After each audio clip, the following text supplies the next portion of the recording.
Hello there, Chris here from Becker's Models, and I've got a very interesting kit to review for you today. It's from AMP, which is a Ukrainian model company. I always like to put these guys to the forefront, the Ukrainian model makers. There's quite a few fantastic models coming out of Ukraine. Check out my ICM Magic by Moonlight kit review that I did recently, and many others. So if you're not familiar with this particular aircraft, what the heck is it, as you're thinking, you know? And well, the secret's here. Schneider Trophy. AMP are fantastic in the fact that they tackle some really interesting subjects that the mainstream guys just forget about. Let's just pump out another Messerschmitt 109, you know, boring. What they do is they do some really funky stuff. So there's some stuff on the side box art here, you can see it. They do quite a few early helicopters and a few Cold War style helicopters that are just not done by anybody else. They do some, in fact I'm about to get one, they do the Horton flying wing in different variations in 172 scale and so forth. But what they've got here is the Schneider Trophy. If you don't know the Schneider Trophy and you are an aviation modeler and you don't know about Schneider Trophy, well, shame on you. Look it up. What it was an interwar period, which I think is the best period of aviation, in my opinion, in the 20th century, 1920s, 1930s, of producing fast racing aircraft. And back then, it was all seaplanes. Okay, and the Schneider Trophy was a competition they held every year or 2 years, I can't remember. And all the various nations would produce, you know, their attempt at making the best plane. And these went on, a lot of these planes went on to be the early 1930s monoplane fighter aircraft. The Supermarine Spitfire has its evolution in the Schneider Trophy in the Supermarine S5. And AMP do that. So AMP do, I believe, 3 so far in this series. They do the Piaggio P7 here. They do the Macchi MC-72, which is gorgeous. And that's a sort of more conventional double float seaplane. And they do the Supermarine S5. And, you know, good on them for attempting these particular subjects. This is a prototype, this one, the Piaggio, the P7. If you're not familiar with it, it's hydroplane. It has a prop in the back there. It tries to get up out of the water, and then whoosh, the main engine cuts in and you get flight. It never flew, however. It worked. Most pilots refused to fly it. They only were able to do a few test runs on it, and it never really got out of the water. And as you can see probably at the back there, it's got the fascist symbol there from the Italian fascist. The government decided, no, we're not going to go for that. Then they actually funded the Macchi one instead. Anyway, history lesson over. Let's have a look inside the box. Well, actually, no. First of all, unfortunately, here in Australia at least, these are quite expensive kits, $66. In fact, this is retailing for more than $70 now, although there is a couple of things, stores discounting it. It's an unfortunate thing that this part of the world, they do get expensive. I don't know what the prices are over in Europe or Brexit land, but yeah, it's a shame because they're not that big. Let's have a look. Okay, you get instructions, and yeah, here's this box, but there's not a lot in there, and look at the wingspan. I mean, you know, my sausage fingers can cover the whole wingspan here. Let's just take this out and have a look at the instructions first. So the instructions are a basic colour sort of B5 booklet stapled together with some paint callouts at the bottom, which are done in Mr. Colour. Okay, so you can match them to others. There's a little bit of bump there in Ukrainian and then in English about what the subject is, some technical specs. But let's get straight into it. So what do we get is a sprue map on this side, and there's not a lot of parts, well there are a lot of parts actually, but not a lot of size to it. There's a tiny photo etch fret with seat belts and the instrument panel. There's an absolutely squeezy tiny little windshield and some very small decals as well. The construction starts in the cockpit. And the cockpit has nothing to it. It's got a stick, it's got rudders, it's got a seat, and a forward and rear bulkhead. That's it. We then get straight into the engine, and the engine's actually quite detailed, and that leads itself to some really interesting display things what you could do with this. I mean, the way I would do it, I would do this on the box, whoop, upside down, Miss Jane. I would do this the box art way. I would love to be able to replicate that. It might be a trick too far. The other way to do it, of course, is to build a stand and have these engine covers off, we'll just go through here. So you've got some bearers, you've got the bulkhead. There's quite a lot of detail there. And then they give you these covers here. Can we see that okay? And so you've got these covers for underneath and up top. And then the engine and the cockpit, I've just got to tighten up there because how can you guys see that? There you go. So there's the whole engine bearer putting into, they've got full frame detail on the inside of this, which most of it you're not going to see. See how it gets buttoned up there with the rudder twixt in between? So hopefully, yeah, here we go. I'm just going to skip ahead a bit. You can see, if you don't install those covers, you could have the basically have the whole model in a maintenance setting.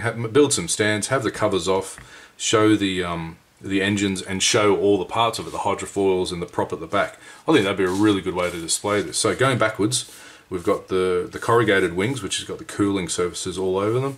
If you're wondering what those ribs are, you've got the aileron slash flaps, so they're flapperons. It looks like it. We've got the empennage going on. And then we attach the hydrofoils and the rear hydrofoils, which are tiny for the rudder, for the prop, which looks like it's got separate blades. That's going to be really fiddly. And then here we go.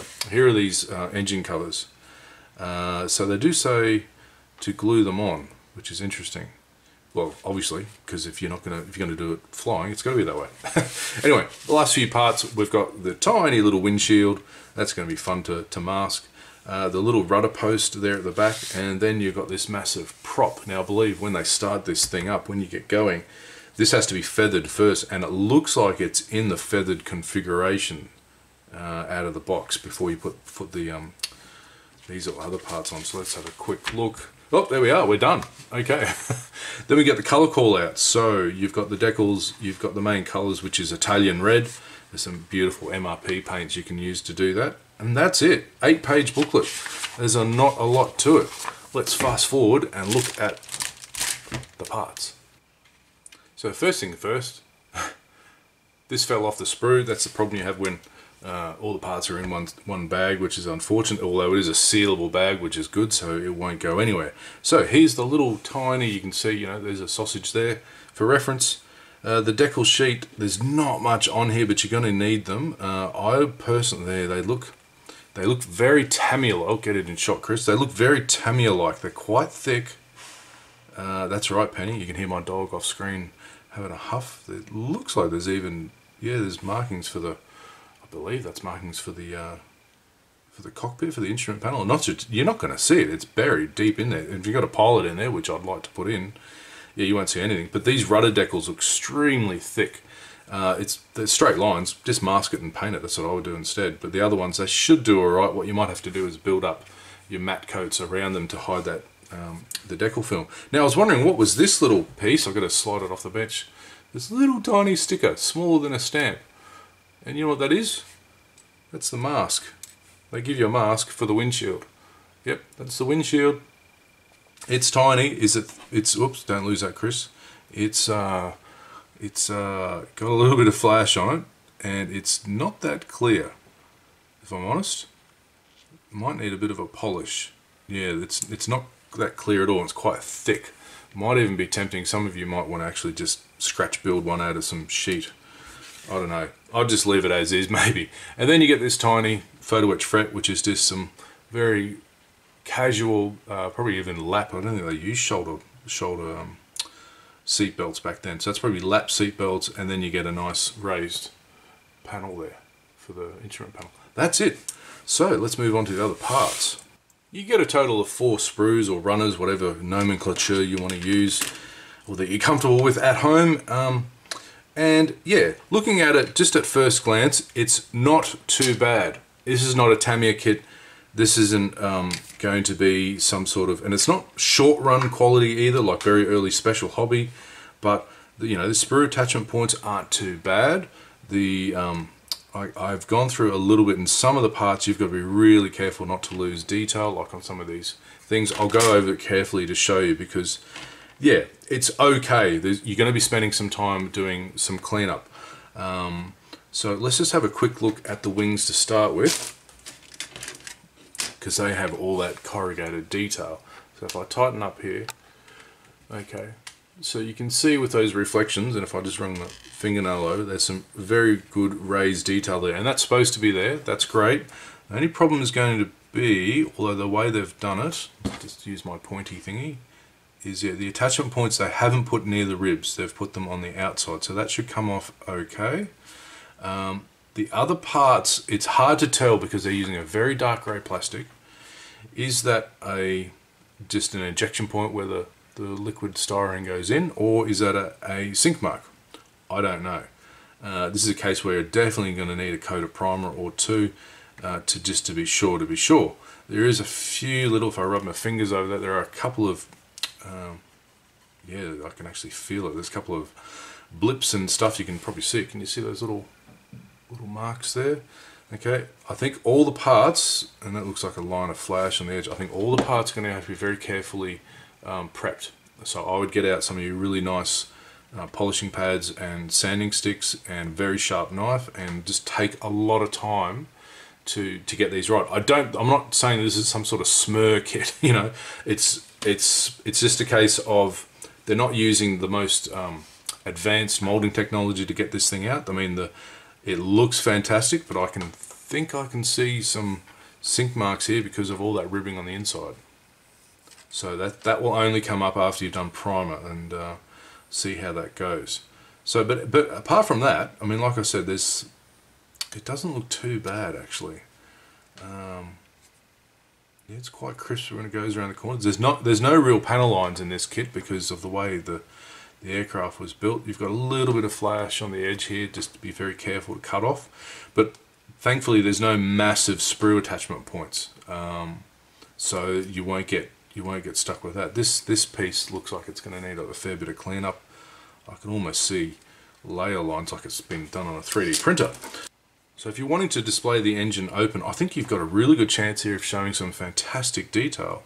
There's some quite petite molding going on here with these cylinders and the engine blocks. You can definitely add some more detail to this. If you had any luck doing a World War I engine in 1/32 scale, you can definitely do this, one of these big V12s. Yeah, so that looks quite nice. I'll just flip this over, and yeah, there's no bad ejection pin marks. The attachment points are in the right locations, or good enough that you can clean them up easily enough. Yeah, I think that's a good basis for some detailing. So let's move on to the last sprue, which looks like all the parts for the, and I'll leave Mr. Black foamy thingy there. So we've got some in here. We've got, I wouldn't say crude, but there's flash on the inside of these gussets here that has to be very carefully cleaned up. There's flash around these parts as well.